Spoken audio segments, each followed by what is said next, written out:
Van Badham, who was described not by me as a writer, activist, and Twitter queen, which is, I think, like being the Red Queen in Alice in Wonderland, something like that. I went on her Twitter site today to find out how many followers she has, but apparently I'm not one of them because I'm blocked. And it kind of surprises me because I didn't know that I'd ever tried to follow her. But anyways, she said, and this was interesting, she said, I'm a Christian and a Marxist. And I thought, no. You can only be a Christian and a Marxist if you, well, there's a couple of ways.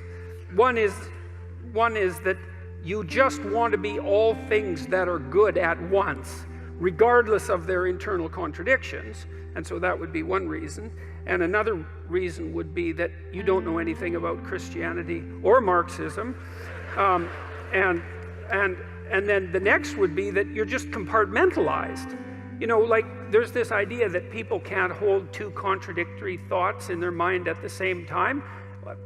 Well, that idea was formulated by someone who's never met a human being, because you can hold like 50 contradictory thoughts in your head at the same time, as you know, whenever you argue with someone that you love, because you love them and maybe you even like them, but you also hate them and you wish that you could just crush them right there and then. And so, like, that's a lot of contradictory ideas, and that's probably only like half the contradictory ideas that are running through your mind at the moment. You know, so man, you're so full of contradictions that it's just beyond belief. And the only time, I mean, I know this because I read undergraduate essays. And what's interesting about undergraduate essays is it's so interesting because the undergraduate will make a claim in paragraph 1, and then in paragraph 7 will make the opposite claim, and they won't notice that they're intellectually incommensurate. And you know, that might happen 30 times in the essay. And the reason that works is because, well, they haven't been called on the paradoxes, but also because they haven't had to live the paradoxes through, because you really only straighten out your thought when you have like impulse A and impulse B, and they conflict at the same time, right? And you can either do one or the other, but not both. You know, if it's A today and B tomorrow, well, then you can hold those ideas simultaneously. But if it's A or B right now, then you have to decide, is A more important or is B more important? You have to put them in a hierarchy, and then you have to act them out, and you have to see what happens. And so then you find out if you're full of contradictions, and part of the way that you iron out your contradictions, which is very, very hard to do, is that you go out and you do a whole bunch of things in the world, like Socrates did. You go, you have your adventure in the world, and you put your ideas to the test, and those that work out in a paradoxical or counterproductive manner you dispense with or put lower on the priority list or something like that. And that's how you discover that, you know, you can't hold incommensurate views simultaneously. Carl Jung said that something like, paradoxical views that are not made conscious will be played out in the world as fate. And that's really worth thinking about too. So if you have your, let's call it your typical negative experience, you know, this thing that just seems to just keep happening to you, bad luck, let's call it, it's highly probable that there's a set of ideas that are occupying you, preoccupying you, possessing you, that are driving you in this direction continually, and that you can't or won't work out the contradiction, and as a consequence, you know, maybe you think every woman is your mother, and you haven't noticed that you think that, and that you know, and it is something that people think, because women are, or mothers are women, and it's not a bad initial template, but you know, you gotta modify it to some degree. And you know, if that's an unconscious idea that you have and you continue to play it out, you may run into your continual habitual negative experience with women, and you'll wonder what the hell is wrong with women, but it isn't the women that has the problem, it's you. And if you run into problems with women all the time, then it's highly probable that the problem is you. So, not always, but generally. So let's go into this Marxist and Christian idea here just for a minute. So we'll start with some of the ideas of Marx. Well, Marx believed that people were basically socially constructed so that we were blank slates, and that whatever our nature was given to us essentially by our surroundings, but even more importantly by our social class, right? Because Marx was a theorist of social class and believed that the primary dispute, let's say, the primary motivator of human history, the primary driver of human history was something like the rich versus the poor, the bourgeoisie versus the proletariat, and that was a consequence of your social upbringing, and that your group identity was paramount. Okay, so there's nothing about that that's vaguely Christian. That's not how the Christian worldview works. It's not how the Judeo-Christian worldview works, because in that worldview, you're fundamentally an individual. Your nature is fundamentally attributable to you by God. You're fundamentally responsible to God, and and history itself is something like the playing out of your relationship to the transcendent. So those things aren't the same. They're not commensurate. You can't believe both of them at the same time. Marxism is a materialistic philosophy. It's predicated on the idea that, essentially, an idea that Dostoevsky criticized in great depth was that if you just made people rich enough, let's say, if you deprived them of their privation, if you equalized their economic status, let's say, that the utopia would come to light upon earth. And I have a certain amount of sympathy for a viewpoint like that, because who likes starvation and misery? There's nothing positive to be said about that. But I think Dostoevsky was right too in his criticism of Marxism, although he wasn't directly aiming this at Marx, in Notes from Underground, where he noted that if you gave people what they wanted in terms of, let's say, bread and circuses, if they had, as he said, nothing to do but eat cakes and busy themselves with the continuation of the species, which is kind of a nice phrase, that the first thing they would do is take a hammer and smash things just so that something improbable and strange would happen, just so that we could have our way. And it's kind of a recapitulation of the idea of original sin in Dostoevsky's subtle manner, is that we're the sorts of creatures that, what did he say? We're ungrateful. That's the thing that primarily distinguishes us from animals, is we're ungrateful and that we can curse. That was what he thought made us different than animals. And that even if we got what we wanted materially, that wouldn't satisfy us, because we're not the sorts of creatures that can be satisfied with material possessions, let's say, or material comfort, because it isn't even obvious that we're after comfort. I mean, what do you want? You want to just lay in a feather bed and eat peeled grapes all day? I mean, maybe for an hour or so, that might not be a bad idea, but it's going to get dull pretty quick. You're going to go out looking for trouble. And it's certainly possible that the more material resources and the easier they were to get that you have at your disposal, the more creative ways you're going to find to cause yourself trouble when you go out and look for trouble. And that's a testament to the human spirit, and Dostoevsky knew this. It's like, well, whatever we're here for, it isn't the utopia of equal material distribution. We're not looking to be fed and asleep, And I don't know what it is that we're looking for. God only knows. Maybe what we're looking for is to continually keep looking, something like that. I mean, that's the sorts of creatures that we are. But the materialist philosophy is that, well, if you just provided for people economically, problem over. And no, wrong. I mean, most of you are, as given that you're going to be ill in one way or another, and that you're still subject to mortality and all of the terrible natural limitations that human beings are characterized by, you're about as well off as you're going to get. The economic data already show that once you have enough money so that bill collectors aren't chasing you, which basically puts you, say, at the kind of in the upper reaches of the working class or maybe the lower end of the middle class, something like that, that additional money has absolutely no effect whatsoever on your self-reported well-being, which is something like a combination of positive emotion and absence of negative emotion. So you might like to think that, you know, if you were rich, your life would be better. And maybe it would be somewhat better, but it wouldn't be as much better as you might hope. And that's because you'd still have most of the problems that people have.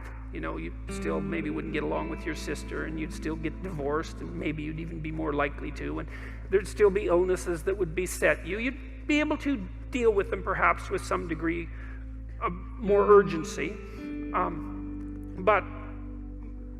And you'd still have the problem with what the hell your life is for and what you're doing on the planet and how to conduct yourself in the proper way. And so we don't want to be too naive about materialism, even though we don't want to be ungrateful for its advantages.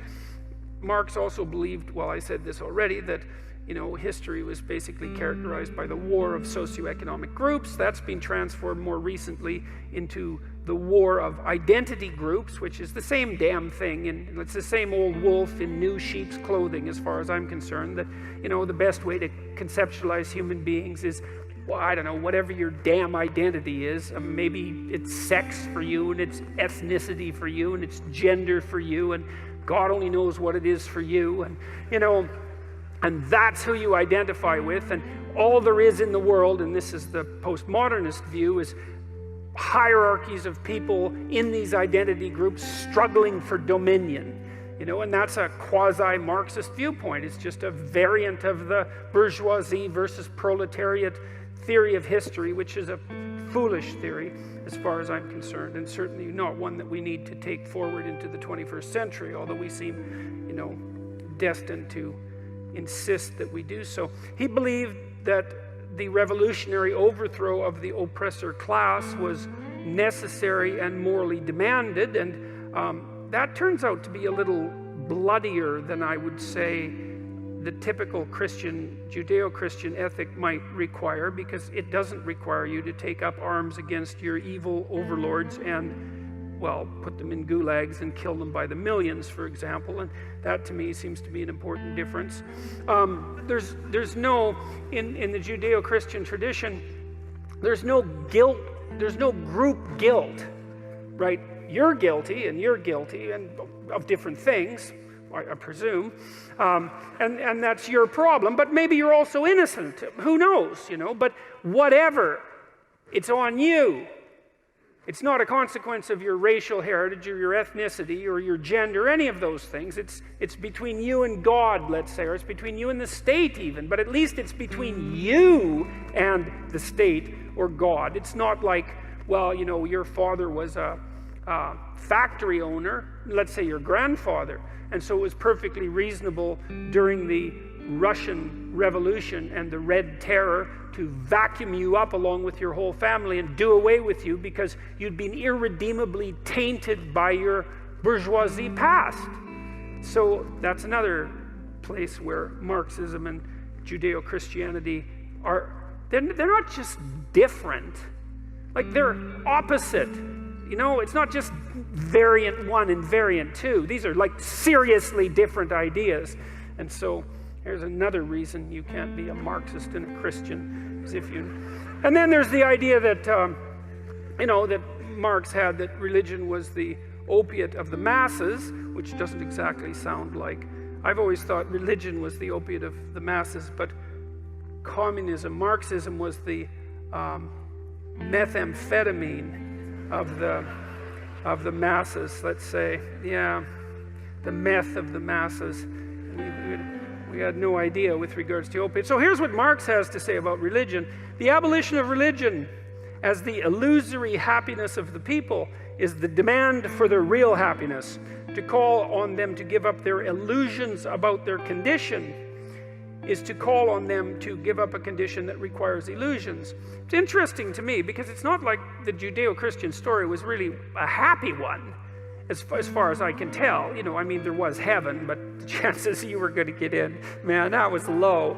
And mostly it was a fair bit of original sin, you know, and a fair bit of you wrestling with all of your inadequacies and your proclivity towards malevolence. To pick up your cross, to bear your suffering, to understand that, there is a war in your soul between the forces of good and evil. It's like how that's an opiate is beyond me. I mean, if I was going to design an opiate that made people feel better, I'd certainly dispense with a fair bit of that. It's like, whatever you do is okay. We could start with that. There's certainly no hell. That's something we're going to get rid of right away. A little less guilt and shame would be. It can be like a hippie cult in the 1960s, with a little more marijuana and some free sex, something like that.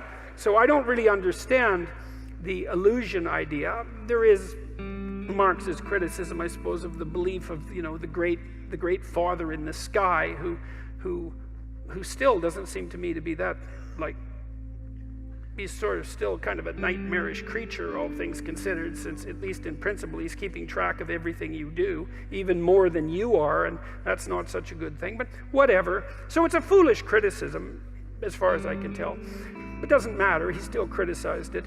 The criticism of religion is therefore in embryo the criticism of that veil of tears of which religion is the halo. Criticism, meaning his, has plucked the imaginary flowers on the chain, not in order that man shall continue to bear that chain without fantasy or consolation, but so that he shall throw off the chain and pluck the living flower. That's something that plenty of Marxists did, I can tell you. The criticism of religion disillusions man so that he will think, act, and fashion his reality like a man who has discarded his illusions and regained his senses, so that he will move around himself as his own true sun. S-U-N. Yeah, well, that's Marxism in a nutshell, all right. I mean, that's the fundamental definition of pathological narcissism. So that he will move around himself as his own true sun, right. Religion is only the illusory sun which revolves around man as long as he does not revolve around himself. And generally, don't we use that as an insult? He only revolves around himself. Isn't that an insult? And isn't there a reason for that? Don't we assume that there's something that you should be revolving around that isn't just yourself? It's and it could be many things. It could be, well, someone you love. That would be a start. Could be a child. Could be your partner in life. It could be your family in extension. It could be your community. It could be some noble ideal that you're trying to serve. It should be something other than you as the primary center of the universe around which, well, you and presumably everything else revolves. So I don't really see that as a particularly wise, what would you call it, philosophy. And as it manifested itself in the world, I would say Stalin probably revolved around himself quite nicely, and don't you think? I mean, if you had to pick someone who was revolving around himself, it would be a pretty decent competition between Mao and Stalin, and that didn't seem to be for the best. So that's something to consider as well. The Marxists believe that religion hindered human development, and the Soviets and the Maoists instituted state atheism, apart from the worship of their leaders, of course. And then I'm going to read you a poem by Marx. This is a good one. I found this a while back. God, it's a rough poem. And you want to let your imagination sort of, I would say, let your imagination loose with this poem, which is what you should do with a poem. And imagine the sort of state of mind that you have to be in to write a poem like this. And then also imagine, as you should, that poetry, like dreams, it's the birthplace of thought. With my undergraduates often, especially ones that are really obsessed with ideas, they'll often put really bad poetry in their essays.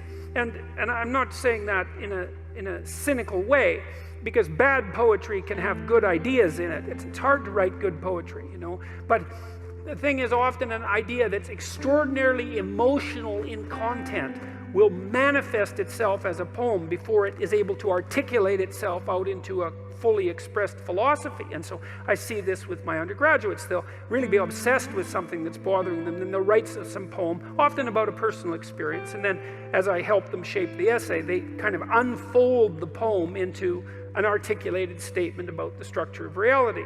And so you could say, well, we're all embedded in the dream. We know that. You go to sleep every night and you dream. You're embedded in your imagination. If you're you're forbidden to dream, if you're deprived of your dreams, you will lose your mind. That's been experimentally demonstrated quite nicely on animals, but also on human beings. You have to dream. You have to enter that realm of incoherent imagination and possibility in order to maintain your sanity, which is extraordinarily interesting and very strange. And I would say poetry exists on the border between the dream and fully articulate wakefulness. It's the place where the image of the dream meets the articulated speech of full consciousness. And so you can think about that with regards to this poem. Invocation of one in despair. So, a God has snatched from me all, my all. In the curse and rack of destiny, all his worlds are gone beyond recall. Nothing but revenge is left to me. On myself, revenge I'll proudly wreak. On that being, that enthroned Lord, make my strength a patchwork of what's weak. Leave my better self without reward. I shall build my throne high overhead. Cold, tremendous shall its summit be. For its bulwark, superstitious dread. For its marshal, blackest agony. Who looks upon it with a healthy eye shall turn back, struck deathly pale and dumb, clutched by blind and chill mortality. May his happiness prepare its tomb. And the Almighty's lightning shall rebound from that massive iron giant. If he brings my walls and towers down, eternity shall raise them up, defiant. Well, I would say that's the sort of poem that would be written by someone who revolved around himself as his own true son. And I would also say that given what we know about what happened as a consequence of the instantiation of Marxist doctrine, that this is a truly horrifying piece of literature to contemplate. Written, by the way, when Marx was rather young.